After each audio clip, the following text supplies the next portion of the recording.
चलिए तो मैं एक बार फिर जो है समझाने का प्रयास आपको करता हूँ। थोड़ा वीडियो कट गई, आवाज़ जो है आपको सुनाई नहीं दे रही होगी, ठीक है, आवाज़ जो है कि रिकॉर्डिंग नहीं हो रही थी। तो ये पूरा मैं आपको समझा दिया हूँ अच्छे से, लेकिन मैं फिर भी एक बार रिवाइज आपको करके दिखा देता हूँ। सवाल दिया हुआ कि यदि एक रेखा जो है एक्स अक्ष और वाई अक्ष से जो है कि धनात्मक दिशाओं में क्रमशः π/2 और π/4 और π/3 कोण बनाती है, तो इसका जो है कि जेड अक्ष से जो है कोण ज्ञात कीजिए कि जेड अक्ष से कोण आपका क्या होगा। तो देखिए निकालना है जेड अक्ष से कोण। तो यहाँ पर देखिए पहले तो सूत्र मैं लिखा गया है कि यदि कोई रेखा, ये आपका सूत्र है, सूत्र आप नोट कर सकते हैं यहाँ पे, इसको सूत्र आप नोट कर सकते हैं, ठीक है। देखो ये आपका एक क्या है, सूत्र है, ऐसे समझ सकते हैं। सूत्र है कि यदि कोई रेखा एक्स अक्ष और वाई अक्ष जेड अक्ष से अल्फा बीटा गामा कोण बनाए तो उस कंडीशन में L बराबर होता है आपका cos अल्फा और M बराबर होता है cos बीटा और N बराबर होता है क्या, cos गामा आपका होता है। यानी कि दिक् कोज्या है ना, आपको पता है कि ये दिक् कोज्या है। अब देखिए तो यहाँ पर होता है L square plus M square plus N square जो होता है आपका 1 के बराबर किस कंडीशन में होता है, दिक् कोज्या को यदि स्क्वायर करके जोड़ा जाए तो वो 1 के बराबर होता है। अब यहाँ पर L M N का मान रखा गया है क्योंकि हम लोग जानते हैं कि L बराबर cos अल्फा, क्योंकि यहाँ पर एंगल दिया हुआ है तो L के बराबर cos अल्फा बीटा है, तो L की जगह पर M की जगह पर N की जगह पर ये एंगल रखे गए हैं। ये समीकरण नंबर 1 हम लोग मान लिए। अब प्रश्न में जो दिया है उसको लिखा गया है कि x अक्ष से कोण, प्रश्न में दिया है कि x अक्ष से जो कोण बन रहा है आपका π/4 बन रहा है, जो कि ये अल्फा को डिनोट करेगा, क्या है 4, जो कि ये अल्फा को डिनोट करेगा। y अक्ष से जो कोण है π/3 है, जो कि ये बीटा को डिनोट करेगा। और करेक्ट जेड अक्ष से जो कोण है आपका गामा हो जाएगा, जो कि यही चीज़ आपको निकालनी है। ये आपका गामा वाला वैल्यू जो है आपको फाइंड करना है यहाँ पे, ठीक है। तो अब क्या किया गया है कि अल्फा बीटा का जो मान है इसमें हम लोग रखे हैं इस समीकरण में, आसानी से यहाँ पर रख करके हम लोग गामा का मान निकाले हैं। तो यहाँ पर अल्फा का मान जो है आपका π/4, बीटा का मान π/3 और ये गामा है, ठीक है। स्क्वायर है तो स्क्वायर करके यहाँ पे रखा गया है और इन दोनों को पक्षांतर करके इधर किया गया है। ये सब तो चीज़ें आपको आती होंगी, ये छोटी सब चीज़ें हैं एलसीएम द्वारा। यहाँ से एलसीएम लेकर के हम लोग सॉल्व करते करते आए हैं तो यहाँ पर ये आ गया। देखिए यहाँ पर स्क्वायर हटाए हैं तो ये प्लस माइनस हो जाएगा, प्लस माइनस अंडर में 1/4 और यहाँ से 1/4 का मतलब 1 क्या हो जाएगा 2, यानी 1 का वर्गमूल 1 और 4 का वर्गमूल आपका 2 हो जाएगा। तो प्लस माइनस आपका 2 हो गया। अब एक बार प्लस चिन्ह लेंगे तो cos अल्फा बराबर cos गामा बराबर हो जाएगा 1/2। तो cos में 1/में जो 2 होता है वो 60 डिग्री का मान होता है, तो यहाँ पर हो जाएगा π/3, ठीक है। ये क्या हो जाएगा π/3, क्योंकि cos 60 डिग्री का मान होता है तो ये π/3 हम लोग लिख सकते हैं। cos में π/3 का मान होता है, यहाँ से cos आप देखिए, यहाँ से cos आप कटा सकते हैं और कटा करके एक ही बार इसको लिख सकते हैं cos gamma equal to whole लिख सकते हैं π/3, एक मान यहीं पे आप निकाल सकते हैं। दूसरी चीज़ में है कि यहाँ पर माइनस एक बार लेंगे, क्योंकि यहाँ पर दो चीज़ें हैं, एक प्लस में है एक माइनस में। तो माइनस में लेंगे तो cos गामा बराबर हो जाएगा -1/2 और -1/2 जो होता है 120 डिग्री का होता है। किसका होता है 120 डिग्री का। तो 120 डिग्री को पाई बदलें तो 2π/3 हम लोग इसको लिख सकते हैं। और यहाँ से देखिए हम बदल कर भी दिखाए थे कि 2 गुणे आपका पाई का मान 180 होता है बटा में 3, तो 3 छक 18, 6 दूनी के 12, 100 कितना हो जाएगा 20, यहाँ पर आपको मिल जाएगा। तो यहाँ से आप नहीं है तो cos से cos क्या कर सकते हैं, कटा सकते हैं। यहाँ से गामा, यानी कि यहाँ से आप लिख सकते हैं गामा इजकल टू लिख सकते हैं 2π/, क्या हो जाएगा 3, 2π/ क्या हो जाएगा 3, यहाँ पर आप लिख सकते हैं 2π/3। या इसी चीज़ को मैं यहाँ पर भी आपको समझाया हूँ अलग अलग, एक बार प्लस ले करके, यानी कि इस मान को एक बार रख करके यहाँ पे और एक बार इस मान को रख करके यहाँ पे कटा करके हम लोग लिखे हैं यहाँ पे, ठीक है। ये π/3 था, ये क्या था π/3, ठीक है। तो इतनी चीज़ करना था, ठीक है। तो वीडियो कट गई, वीडियो जो है कि रिकॉर्ड तो हुई थी लेकिन आवाज़ जो है आपको सुनाई नहीं दे रहा था, इसलिए मैं इसको एक बार और फिर से रिवाइज कर दिया हूँ, ठीक है। इससे होता है कभी कभी आवाज़ कट जाती है। तो इसका स्क्रीनशॉट ले लीजिए। हम लोग चलते हैं प्रश्न नंबर 17 की तरफ कि प्रश्न नंबर 17 को कैसे सॉल्व करना है। तो स्क्रीनशॉट ले लीजिए, प्रश्न नंबर 17 को देखते हैं।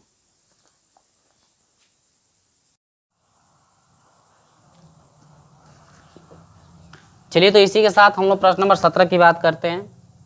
अब प्रश्न नंबर 17 में आपको सिद्ध करने वाला है, और सिद्ध करने वाला बस LM² प्लस, यानी कि इसी से हम लोग सिद्ध करने वाला जो है कि फाइंड कर सकते हैं, क्योंकि ये सूत्र होता है L² + M² + N² is equal to 1, ठीक ना। तो प्रश्न नंबर 17 क्या कह रहा है, ध्यान दीजिएगा और यहाँ पर अच्छे से आप समझते चलिए। यदि कभी भी डाउट हो किसी भी प्रश्न में तो आप हमसे पूछ सकते हैं। कमेंट द्वारा या व्हाट्सअप नंबर जो है आपको स्क्रीन पे दिख रहा होगा, उससे भी कांटेक्ट आप कर सकते हैं कि किस स्टेप में आपको परेशानी। देखिए ये सब चैप्टर ऐसे हैं ना कि सूत्र यदि याद हो आपको तो आसानी से आप जो है सभी सवालों को कर सकते हैं। और आपके बुक में जो है कि हर एक सूत्र दिया है, हर एक सूत्र दिया है, क्योंकि ये ऐसे चैप्टर आपको मिलेंगे 13, 14, 12 कि हमेशा सूत्र पे ये आधारित है। और इतने सूत्र हैं कि आप लोग याद भी करते रह जाएंगे, बहुत ज़्यादा इस पे सूत्र हैं, क्योंकि हर एक, हमको लग रहा है कि हर एक प्रश्न पे हर एक सूत्र आपका लगता है इसमें, ठीक ना। तो ये सब जितने भी प्रश्न हैं ये सूत्र पे आधारित होते हैं। तो हर एक प्रश्न का हर एक एक क्वेश्चन जो है कि आपका सूत्र होता है हर एक प्रश्नों पे। तो सभी सूत्र आपके बुक में दिया भी होगा, तो आप उससे याद भी रख सकते हैं, ठीक ना। चलिए, तो यहाँ पर हम लोग बात करते हैं, देखिए यहाँ पर हम लोग बात करते हैं 17 नंबर का। क्वेश्चन नंबर क्या है? 17। 16 कंप्लीट कर चुके हैं, अब हम लोग बात करते हैं 17 पे। तो प्रश्न नंबर 17 क्या कह रहा है, ध्यान दीजिएगा। कह रहा है कि यदि एक रेखा x अक्ष, y अक्ष तथा z से अक्षों से क्रमशः अल्फा, बीटा, गामा कोण बनाती है तो सिद्ध कीजिए। देखिए इसमें सिद्ध करना है तो बहुत ही अच्छा चीज़ है। सिद्ध करना है क्या, देखिए ये कह रहा है सिद्ध कीजिए, तो यहाँ पर लिख दे रहे हैं सिद्ध करना है, सिद्ध करना है।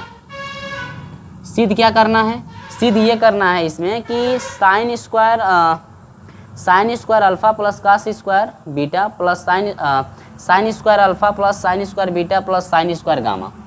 सिद्ध करना है कि sine square alpha plus sine square beta plus sine square क्या गामा इजिकल टू कितना, 1 दिया है क्या, नहीं 2, गामा इजिकल टू क्या 2। यानी कि ये आपको सिद्ध करना है। क्या करना है? सिद्ध करना है। तो साफ साफ ये दिख रहा है कि ये जो आपकी दिक् को ज्याएं होती है ना, उन्हीं का ये फार्मूला आपका लगा हुआ है। तो देखिए हम जानते हैं कि क्या जानते हैं भाई, लिखेंगे हम लोग, हम जानते हैं कि सूत्र को हम लिखेंगे, हम जानते हैं कि ठीक है कि L का स्क्वायर प्लस M का स्क्वायर प्लस N का स्क्वायर इजिकल टू क्या होता है, 1 आपका होता है। ये चीज़ तो हमको पता है, लेकिन ये भी पता है कि L स्क्वायर बराबर कास अल्फा होता है, M स्क्वायर बराबर कास बीटा होता है, और N स्क्वायर बराबर N बराबर होता है क्या, कास गामा होता है। इस तरह L M N का मान हम लोग पता है कि ये आपका होता है। तो यहाँ से ये भी हम लोग जानते हैं कि L बराबर होता है कास अल्फा और M बराबर होता है कास बीटा और N बराबर होता है क्या, कॉस गामा। इतना तो आपका होता है। तो अब देखिए यहाँ पर हम लोग मान भी रख सकते हैं, तो ये हो जाएगा cos square alpha plus cos square beta plus cos square क्या गामा इजिकल टू क्या हो जाएगा 1। लेकिन ये सभी कास में है, ध्यान दीजिए कि सभी वैल्यूएं ये कास में है, सभी वैल्यूएं किस में है, कास में। क्या सभी वैल्यूएं जब कास में है तो क्या सभी मानों को हम लोग साइन में बदल सकते हैं, क्योंकि सभी साइन में सिद्ध करना है हमको। तो देखिए कास स्क्वायर अल्फा हम लोग सौर समीका पढ़े हैं। देखिए सौर समीका मैं तीनों आपको लिख कर दिखा दे रहा हूँ कि sine square theta plus cos square जो थीटा होता है ये 1 के बराबर होता है, या sine square theta equal to होता है 1 माइनस कास स्क्वायर थीटा, या यहाँ से कास स्क्वायर जो है कि थीटा इजिकल टू होता है 1 माइनस साइन स्क्वायर क्या होता है थीटा। ये आपका सौर समीका होती है। तो यहाँ पर देखिए हमको जो है कास वाले को बदलना है किसमें, साइन में, क्योंकि हमको साइन में ही सिद्ध करना है। तो यहाँ पर देखिए कास स्क्वायर अल्फा को लिख सकते हैं 1 minus sine square alpha plus 1 minus sine square beta plus sine square beta plus 1 minus sine square gamma equal to कितना होता है 1। तो अब देखिए यहाँ पर माइनस साइन स्क्वायर जो है अल्फा लिखिए, माइनस साइन स्क्वायर बीटा लिखिए, माइनस साइन स्क्वायर क्या गामा इजिकल टू 1। देखिए 1 2 3 इधर 3 मान है, उधर जाएगा तो यह हो जाएगा -3, इधर प्लस में उधर जाएगा तो माइनस हो जाएगा। अब यहाँ पर हो जाएगा देखिए minus sine square alpha plus sine square beta minus sine square क्या गामा इजिकल टू, ठीक है, ये घटेगा तो कितना हो जाएगा -2।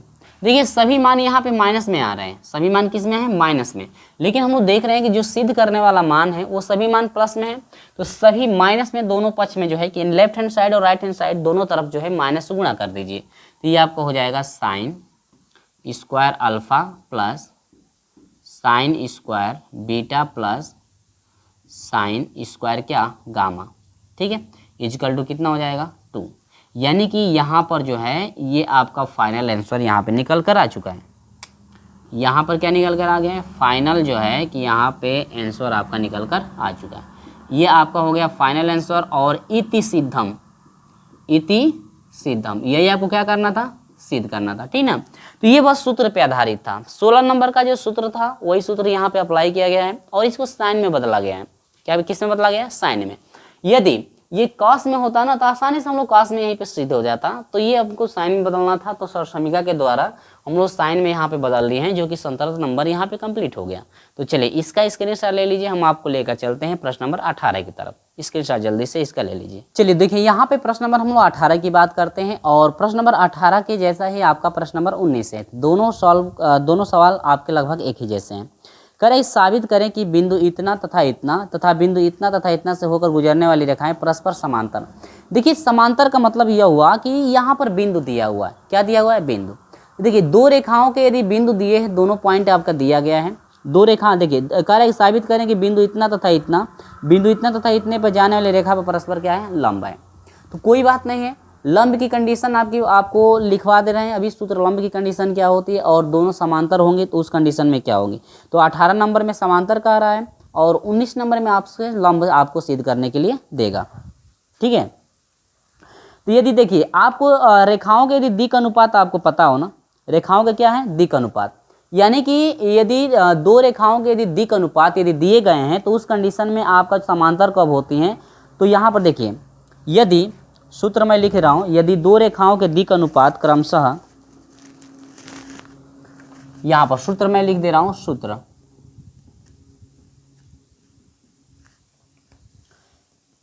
यदि दो रेखाओं या यदि आप वैसे भी कह सकते हैं यदि रेखाओं के दिक् अनुपात, दो ही रेखा नहीं हो सकती, यहाँ पर रेखाएं कई हो सकती हैं, तो कौन रेखा किस पे लंब है वो आधारित वैसे निकालेंगे। तो यहाँ पर लिख सकते हैं यदि रेखाओं के दिक् अनुपात कर दीजिए, दो रेखा मत लीजिए यहाँ पर रेखाओं का, चलिए दो ही रेखा ले लीजिए क्योंकि 4 पॉइंट यहाँ पर दिया गया है तो दो ही रेखा आपको बनेगी। तो यहाँ पर लिख सकते हैं दो ही रेखा लीजिए या दो हटा भी सकते हैं, तो मैं दो लेकर करता हूँ। यदि दो रेखाओं के दिक् अनुपात क्रमशः A1 A2 A3, A1 A2 और क्या A3, sorry A1 A2 A3 नहीं, A1 B1 C1 ना होता है। यहाँ पर क्रमशः आपका A1 B1 क्या C1 तथा A2 B2 C2 दिए गए हों तो दिए गए हों तो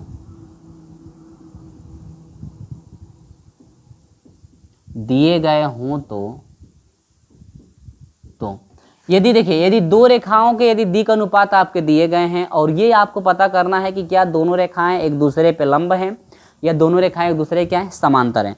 उस कंडीशन में क्या होता है, पहली कंडीशन ये आपका होगा समांतर होने पर। क्या समांतर होंगी, यदि कब समांतर होंगी वो चीज देखिए, समांतर होंगी, दोनों रेखाएं समांतर होंगी। दोनों रेखाएं किस कंडीशन में समांतर होंगी, समांतर तभी होंगी यदि A1 अपान A2 का जो मान है वो बराबर होगा B1 अपान B2 के और यही बराबर होगा C1 अपान किसके, C2 के। यानी कि समांतर रेखाएं तभी होंगी, समांतर रेखाएं तभी, दो समांतर रेखाएं तभी होंगी यदि दिक् अनुपात यदि दोनों रेखाओं का दिया गया है और दिक् अनुपात देने के बाद यदि समांतर की बात की जा रही है या लंब की बात हो रही है, तो पहली कंडीशन यदि समांतर की होती है तो उस कंडीशन में A1 upon A2 B1 upon B2 और C1 अपान C2 का मान सभी वैल्यू आपस में क्या होने चाहिए, बराबर। तो उस समय आपका जो है कि समांतर रेखाएं होंगी एक दूसरे के। अब देखिए दूसरी चीज क्या है, दूसरी चीज ये है ना कि लंब होंगी, क्या निकालना है, लंब के लिए। तो लंब होंगी कब, लंब होंगी यदि लंब किस कंडीशन में होती है, तो लंब आपकी जो होती है ना A1 A2 plus B1 B2 plus C1 C2 is equal to कितना 0। देखिए दो चीज़ें यहाँ पर आपको देखने के लिए मिल रहा है, क्योंकि प्रश्न नंबर 18 और 19 इन्हीं दोनों पे आधारित हैं। तो यहाँ पर कह रहा है कि यदि दो रेखाओं के यदि दिक् अनुपात दिए गए हैं, ये A1 B1 C1, दूसरा दिया है A2 B2 C2, यदि दो रेखाओं के यदि पॉइंट दिए गए हैं तो उन दोनों पॉइंटों से हम लोग निकालेंगे दिक् अनुपात। और दिक् अनुपात कैसे निकालना है पिछले वाले वीडियो में हम लोग डिस्कस कर चुके हैं, उस तरह के सवाल लगाए हैं। यहाँ पर भी हम लोग बताएंगे, देखेंगे किस तरह से निकाला जा रहा है। तो दो पॉइंट दिए गए हैं तो भी आप निकाल सकते हैं, या डायरेक्ट यदि दिक् अनुपात दिया गया है तो भी आप निकाल सकते हैं। तो यदि दो रेखाओं का यदि पॉइंट दिया है तो आपको हर हाल में पहले दिक् अनुपात निकाल लेना है। अगर दिक् अनुपात दिया रहेगा, इस तरह से दिया रहेगा, तो आसानी से समांतर कंडीशन ये और लंब की कंडीशन ये आपको फॉलो करनी है। यदि इनका मान निकालते हैं, यदि 0 आ जाता है तो लंब होगा, यदि ये तीनों वैल्यू बराबर हो जाती है तो उस कंडीशन में क्या होगा, समांतर होगा। तो प्रश्न दे रहा है, प्रश्न नंबर 18 कह रहा है कि साबित करें कि दिए गए बिंदु 4 7 और 8, देखिए दिया है 4 7 8 तथा 2 3 4 तथा -1 -2 1 तथा जो है कि 1 2 5 जाने वाली रेखाएं परस्पर क्या है, समांतर हैं। यहाँ पर देख लिखेंगे कि माना, देखिए बिंदु क्या क्या दिया हुआ है, ठीक है। बिंदु ए कोष्टक में पहला बिंदु दिया गया है 4, ठीक है, 4, कितना 7, 4, 7, 8। दूसरा बी दिया गया है 2 3 4। सी दिया गया है -1 -2 1 और डी कोष्टक में दिया है 1 2 5। 1 2 क्या है 5। मैं भी डालता हूँ भाई अच्छे से, 1 2 5, ठीक है। ये मान दिए, मान लेते हैं ए बी सी और डी और इतना, और ए बी सी और डी ये आपके मान दिए गए। तो उस कंडीशन में पहले ए और बी यानी एक रेखा का पॉइंट ये है, देखिए एक रेखा का पॉइंट ये है और दूसरी रेखा का पॉइंट आपका ये है। तो बिंदु आपके दिए गए हैं लेकिन दिक् अनुपात यहाँ पर दिया नहीं गया, तो पहले हम लोग दिक् अनुपात निकालेंगे। तो लिखेंगे कि ए बी का दिक् अनुपात, बिंदु किसका, ए बी का, ए बी के दिक् अनुपात लिखेंगे, बिंदु ए बी के दिक् अनुपात, दिक् अनुपात। तो बिंदु ए बी के दिक् अनुपात A1 B1 C1 इस तरह से निकाला जाएगा। तो अब देखिए ए बी के दिक् अनुपात यदि निकालते हैं तो यहाँ पर हम लोग का हो जाएगा A1 इजिकल टू होगा x2 minus x1, B1 is equal to हो जाएगा y2 माइनस क्या होगा y1 लिया जाएगा, और C1 के लिए आपका हो जाएगा Z2 माइनस क्या होगा Z1 इजिकल टू ये लिया जाएगा। यहाँ पर दो पॉइंट दिए गए हैं, देखिए ये पॉइंट x1 y1 Z1 हो जाएगा, x2 y2 और क्या हो जाएगा Z2। ये मैं दर्शा रहा हूँ, आपको एग्जाम में इस तरह से दर्शाना नहीं है, आपको रफ कार्य पे एग्जाम में कर लेना है, इसके बाद आप डायरेक्ट रख सकते हैं। तो x2 का मान है 2 माइनस x1 का मान है 4 इजिकल टू हो जाएगा -2, y2 का मान है 3 माइनस y1 का मान है 7 और ये हो जाएगा -4। देखिए Z2 माइनस Z1, Z1 का मान है 4 माइनस Z2 का मान 4 है, Z1 का मान है 8 इजिकल टू हो जाएगा -4। देख लीजिए कहीं मेरा घटाना गलत ना हो। तो ये तो आपका निकल गया A1 B1 C1, तो दिक् अनुपात आपके निकल गए, ये चीज़ दिक् अनुपात आपका ये निकल गया। अब यहाँ पर हम लोग क्या करेंगे कि बिंदु ए बी के दिक् अनुपात तो हम लोग निकाल लिए, अब लिखेंगे कि बिंदु किसके निकालना है सी डी के दिक् अनुपात, दिक् अनुपात, ठीक है। अब यहाँ पर निकालेंगे सी डी के दिक् अनुपात, वही चीज़ यहाँ पर फिर फॉलो करेंगे हम लोग। A2 से कंडीशन चलेगी ना, A1 तो निकाल चुके हैं, A2 बराबर हो जाए x2 माइनस x1 और B2 बराबर क्या हो जाएगा, B2 हो जाएगा y2 माइनस y1 और यहाँ पर C2 इजिकल टू हो जाएगा Z2 माइनस क्या हो जाएगा Z1। ये चीज़ आपको निकालना है। तो अब यहाँ पर क्या हो जाएगा, ये आपका x1 y1 Z1 बना और ये आपका x2 y2 और क्या बना Z2, ठीक ना। x2 का मान है 1 माइनस x1 का मान है -1, तो ये हो जाएगा +1 इजिकल टू 2 बना। y2 का मान है आपका 2 माइनस y1 का मान है -2, ये हो जाएगा +2 इजिकल टू 4। z2 का मान है आपका 5 माइनस z1 का मान क्या है 1 इजिकल टू हो जाएगा 4। इतना चीज़ यानी a2 b2 और आपका c2 भी निकल चुका है। अब हम निकालेंगे पहली कंडीशन AB, यानी AB जो है, AB जो रेखा है या CD पर यदि CD के समांतर होती है तो उस कंडीशन में हम लोग जांच करेंगे। लिखेंगे AB तथा CD, AB तथा क्या CD समांतर होंगी यदि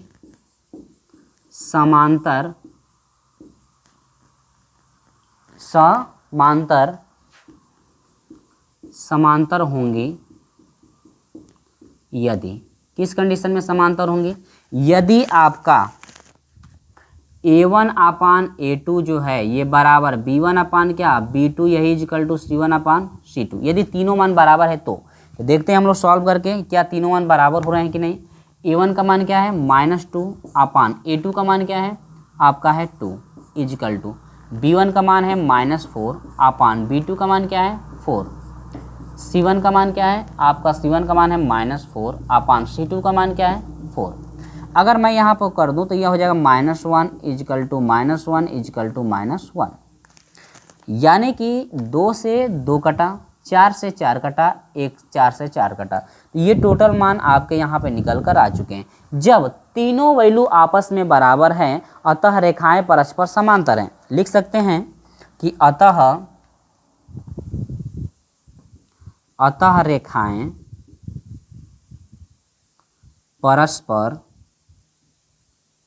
समांतर हैं। अतः रेखाएं परस्पर क्या है समांतर हैं। इति सिद्धम,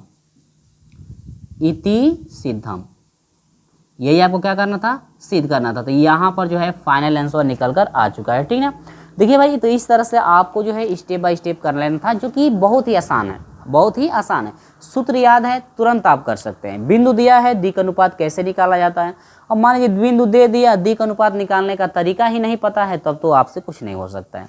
तो इसका भी स्क्रीनशॉट ले लीजिए। हम लोग चलते हैं प्रश्न नंबर 19 की तरफ। देखिए प्रश्न नंबर 19 सेम इसी तरह से है, बस हम लोग अंकों को हटाएंगे, बाकी सब यही प्रोसेस हम लोग लेकर चलेंगे। तो यहाँ पर AB तथा CD लंब होंगी उस कंडीशन में जब ये कंडीशन लगेगा तब, ठीक है। तो जांच करना है उसी तरह से, सेम चीज़ें यही रहेंगी। स्क्रीनशॉट ले लीजिए, मैं अंकों को केवल बदल के बता दे रहा हूँ।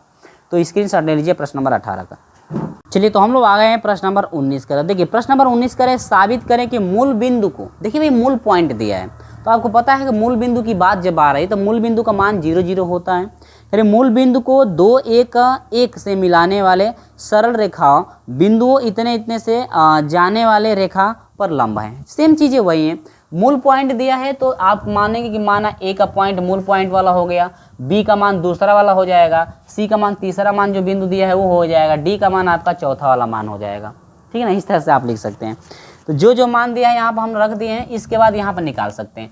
AB के दिक् अनुपात निकालेंगे तो देखिए x2 का मान है 2 माइनस x1 का मान 0 इजिकल टू हो जाएगा 2, y2 का मान है 1 माइनस y1 का मान 0 इजिकल टू 1, z2 का मान है 1 माइनस 0 इजिकल टू क्या हो जाएगा 1।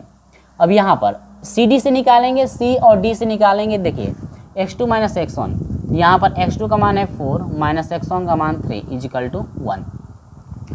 B2 माइनस यानी y2 माइनस y1, तो y2 का मान क्या है 3 माइनस y1 का मान क्या है 5 इजिकल टू हो जाएगा -2। Z2 माइनस Z1 यानी कि Z2 का मान -1 है, Z1 का मान देखिए -1, तो माइनस माइनस क्या हो जाएगा प्लस, क्योंकि भाई माइनस है पहले से, तो यह इजिकल टू हो जाएगा 0, ठीक है। क्या मैं यहाँ पे सही लिखा हूँ? चलो भाई मैं भी मिला लेता हूँ, सही आया है कि नहीं। 2 1 2 2 2 माइनस 2 1 1, ठीक है। चलिए भाई सही आया है, सही आया हुआ है। अब देखिए यहाँ पर AB तथा CD क्या होगा भाई, लंब की कंडीशन का है, लंब होंगी यदि। लंब की कंडीशन में आपका होता है कि A1 A2 का जो मान, B1 B2 का जो मान, C1 C2 का जो मान इजिकल टू कितना 0 होना चाहिए। तो यहाँ पर रख करके हम लोग सॉल्व करेंगे।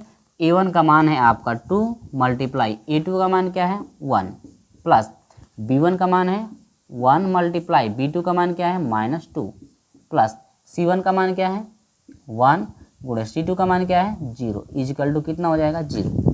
2 एकम 2 प्लस से माइनस में गुणा, माइनस 1 2 2, प्लस क्या हो जाएगा 0 इजिकल टू 0।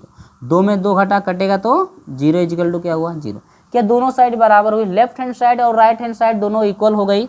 अतः यहाँ पर लिखेंगे क्या, लिखेंगे अतः रेखाएं परस्पर एक दूसरे के, लिखेंगे अतः रेखाएं एक दूसरे के लंबवत हैं। अतः ये रेखाएं एक दूसरे परस्पर एक दूसरे पर लंब हैं, ऐसे भी लिख, अतः रेखाएं एक दूसरे पर लंब हैं, ऐसे लिख दीजिए। अतः रेखाएं एक दूसरे पर लंब हैं। इति सिद्धम, ये अब क्या करना था, सिद्ध करना था। भाई ये फाइनल आंसर यहाँ पे निकल कर आ चुका है। ठीक है, देखिए इसमें इतने फार्मूले हैं कि आप फार्मूलों को भी भूल जाएंगे। इसमें इतने फार्मूले हैं कि आप जो है फार्मूलों को भी भूल जाएंगे, बहुत ज़्यादा फार्मूले हैं। या चैप्टर नंबर 12 में और 13 में 14 में इतने ज़्यादा फार्मूले हैं ना कि आप याद ही करते रह जाएंगे, कौन सा फार्मूला कब लगाएंगे वो भी भूल जाएंगे। ठीक है, चलिए तो यहाँ पर स्क्रीनशॉट ले लीजिए। और हाँ, ये आपको कौन सा क्वेश्चन था, ये 18 ही अभी नोट किया गया यहाँ पे। और भैया ये 19 नंबर था, कौन सा था, ये आपका जो है कि 19 नंबर का था। इसको बना लीजिएगा आप लोग, ये आपको 19 नंबर आप लोग कर लीजिए। तो देखिए भाई जो भी चीज़ें हैं ना बहुत ही आसान है। यहाँ पे जो भी इस चैप्टर में सवाल थे, बहुत सवाल आसान है। आप बस समझ जाएंगे दिक् का अनुपात कैसे निकाला जाता है, दिक् को ज्याय कैसे निकाल, देखिए दिक् अनुपात और दिक् को ज्याय पे बहुत सारे आपके सवाल मिले हैं। तो जितने भी ये प्रश्नावली है इस चैप्टर में, जितने भी प्रश्न चले हैं, केवल दिक् अनुपात और दिक् को ज्याय पे आधारित बहुत सारे प्रश्न आपको मिले होंगे। ठीक ना, चलिए तो स्क्रीनशॉट ले लीजिए। हम लोग चलते हैं लास्ट प्रश्न की तरफ, जो कि आपका 20 नंबर का है। और 20 नंबर को कैसे सॉल्व करना है स्टेप बाय स्टेप हम उसको भी बताएंगे। स्क्रीनशॉट ले लीजिए, चलते हैं हम लोग 20 नंबर की तरफ। चलिए तो हम लोग बात करते हैं प्रश्न नंबर जो है 20। प्रश्न नंबर कौन सा आपका चलेगा 20। देखिए इसी पे आधारित, यानी इसी तरह से प्रश्न नंबर 20 भी चलेगा, जो कि इस वीडियो का वो अंतिम क्वेश्चन है। इसके बाद अगले वाले वीडियो में जो भी शेष आपके प्रश्न बचे हुए हैं उनको कवर कर लिया जाएगा। ठीक है, तो अगले वीडियो में हम लोग शेष प्रश्नों को सॉल्व करेंगे और इसी तरह से प्रश्न नंबर 20 को सॉल्व करना है। उसमें भी आपको दिक् अनुपात निकालना है। तो देखिए इसमें 20 नंबर में ना आपको 2 बार करना है। कितना बार करना है, 2 बार, क्योंकि आपके 6 पॉइंट दिए गए हैं। तो 2 पॉइंटों को लेंगे तो एक एक रेखा बनेगा। तो आपको जो है कि कितने दिक् अनुपात निकलेंगे, 3 दिक् अनुपात आपको निकालना पड़ेगा। ठीक है, लंब की कंडीशन के लिए नहीं है तो ये सूत्र रहने ही दीजिए भाई, ये सूत्र आप रहने ही दीजिए। ठीक है, तो चलो ये सूत्र याद रख लीजिएगा, मैं इसको भी हटा देता हूँ क्योंकि इसको हटाना ही पड़ेगा। जो आपका 20 नंबर है ना, इसमें 2 सवाल 2 बार हल करना पड़ेगा। 2 बार के लिए इसको तो हर हाल में हटाना ही पड़ेगा, इसलिए मैं इसको हटा दे रहा हूँ। तो प्रश्न आप पढ़ेंगे ना तो आपको समझ में आ जाएगा कि प्रश्न क्या कह रहा है। तो इसमें 2 चीज़ें कौन कौन सी हैं मैं अभी तुरंत बताता हूँ और स्टेप बाय स्टेप इसको भी समझेंगे। देखिए जितने भी सवाल इस वीडियो में चले हैं ना, वो सभी सवाल सेम यानी एक जैसे थे, सभी सवाल एक जैसे थे। तो देखिए 20 नंबर क्वेश्चन को आप ध्यान से पढ़िएगा भाई। 20 नंबर कह रहा है कि बिंदु, देखिए बिंदु दिया है, स्टार्टिंग में 2 बिंदु दिया है 1 2 3, तथा दूसरा दिया है -1 -2 -3 को मिलाने वाली रेखा। देखो एक तो पॉइंट दे दिया, तो इन दोनों पॉइंटों से जो है कि एक रेखा आपकी बनेगी कि नहीं बनेगी। और जब एक रेखा बनेगी तो इन एक रेखा से जो है कि हम लोग दिक् अनुपात आसानी से निकाल सकते हैं, जैसे हम लोग निकाल रहे थे। एक दिक् अनुपात निकालेंगे A1 A2 A1 B1 C1 का। ठीक है, दूसरा पॉइंट दिया है 2 3 4 5 9 13। अब इस पॉइंट से जो आपका दिक् अनुपात निकलेगा A2 B2 C2 निकलेगा। ठीक है, तीसरा आपका दूसरा दिक् अनुपात निकलेगा। और आगे दे रहा है को मिलाने वाली रेखा के समांतर, देखिए दोनों रेखाओं से जो एक समांतर जांच करना है। और जो तीसरा जो पॉइंट आपका दिया है, तीसरी रेखा का जो पॉइंट दिया है ना, उस पर जो एक लंब दिखाना है। पहली रेखा से तीसरी रेखा पर दिखाना है कि ये एक दूसरे क्या है, लंब है। तो आपके 3 जो है दिक् अनुपात निकल रहे हैं। तो तीसरा पॉइंट आपका दिया गया है कि -2 1 5, इसके बाद 3 3 2 आपका दिया गया है। ठीक है, तो ये आपका निकलेगा A3 B3 और C3, 3 मान आपके निकलेंगे। तो बहुत ही आसान है सवाल, जिस तरह से हम लोग सॉल्व किए हैं अभी 19 नंबर 18 नंबर, वैसे ही सॉल्व करना है। ठीक है, तो चलिए भाई हम लोग निकाल लेते हैं और देखते हैं क्या क्या दिया हुआ है। हम लोग फटाफट लिखते हैं। लिखेंगे कि माना A कोष्टक में पहला पॉइंट दिया गया है 1 2 3, 1 2 3 और बी कोष्टक में -1 -2 -3। इसके बाद को मिलाने वाली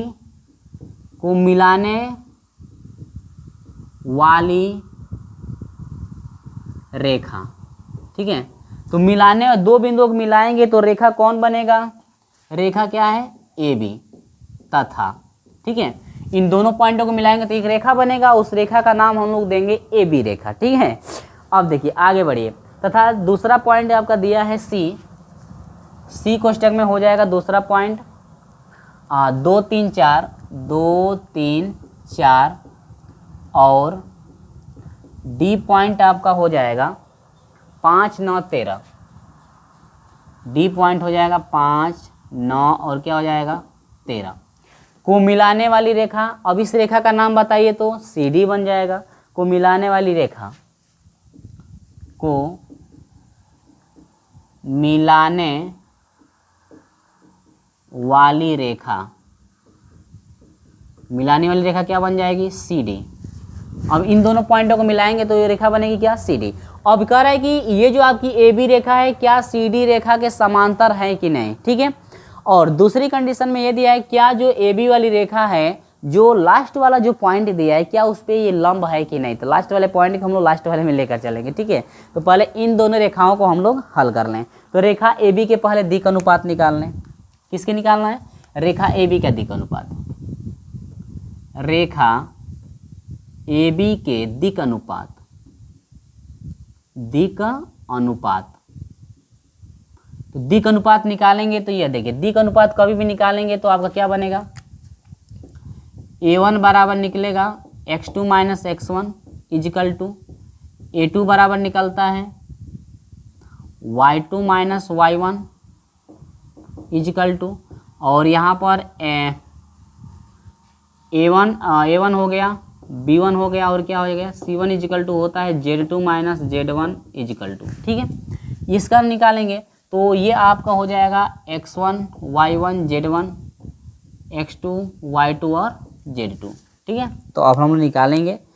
तो चलिए हम लोग समय बर्बाद ना करते हुए निकाल लेते हैं। -1 माइनस x1 का मान है 1 इजिकल टू -2, y2 का मान है -2 माइनस y1 का मान क्या है 2 इजिकल टू क्या हो जाएगा -4। Z2 का मान क्या है -3 माइनस Z1 का मान है 3 3 क्या हो जाएगा 6, ठीक है।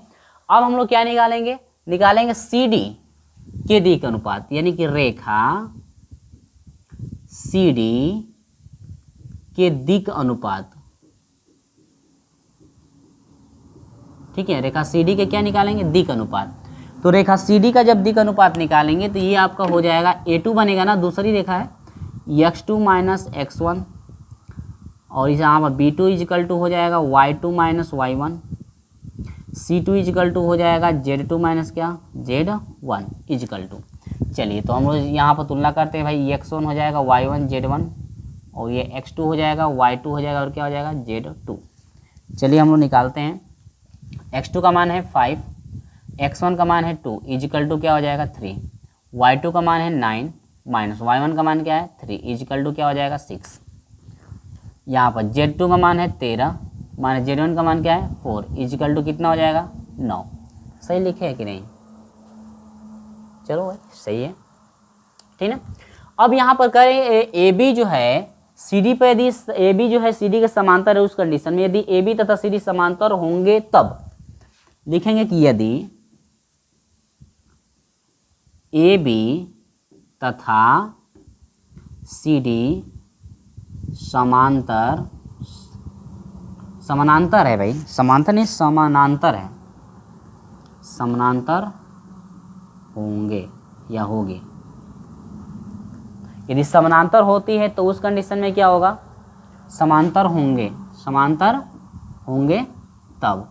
जब समांतर होते हैं तो उस कंडीशन में समांतर कंडीशन में आपका ये होता है कि A1 upon A2, A1 upon A2 equal to B1 upon B2 equal to C1 upon क्या होता है C2। ये समांतर की कंडीशन है। तो चलिए देखते हैं, बराबर यदि हो जाता है तो समांतर होगी ही। चलिए A1 का मान है -2 अपान A2 का मान क्या है 3 इजकल टू B1 का मान है -4 अपान B2 का मान क्या है 6 इजकल टू C1 का मान है -6 अपान क्या है C2 का मान क्या है 9। कटाएंगे तो ये हो जाएगा -2 अपान 3 -2 अपान 3 -2 अपान क्या हो जाएगा 3। यहाँ पर देख सकते हैं 2 से कटाया गया, 2 दूनी के 4, 2 तें 6, 3 दूनी के 6, 3 तिली के 9। बराबर हुआ कि नहीं हुआ? तो यहाँ पर लिखेंगे कि दोनों बराबर है इति सिद्धम, या लिख सकते हैं जैसे हम लोग सॉल्व करके लिखे थे वैसे भी लिख सकते हैं कि अतः लिख सकते हैं कि अतः रेखाएं परस्पर एक दूसरे के क्या है समांतर है। यहाँ पर लिख लीजिए अतः रेखा AB, अतः रेखा AB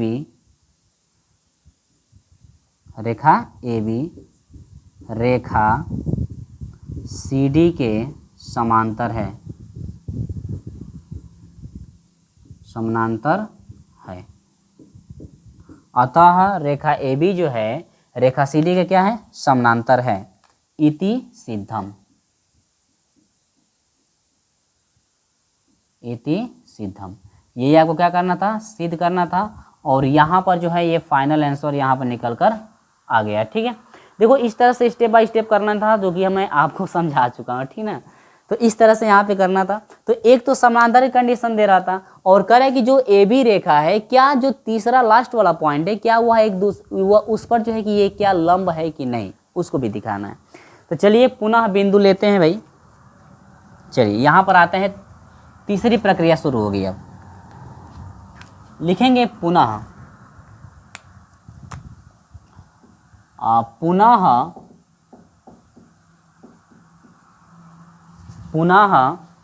बिंदुओं, कौन कौन बिंदु है, पुनः बिंदुओं P कोष्टक में -215 और ठीक है, इसके बाद Q कोष्टक में क्या है 332, Q कोष्टक में 332।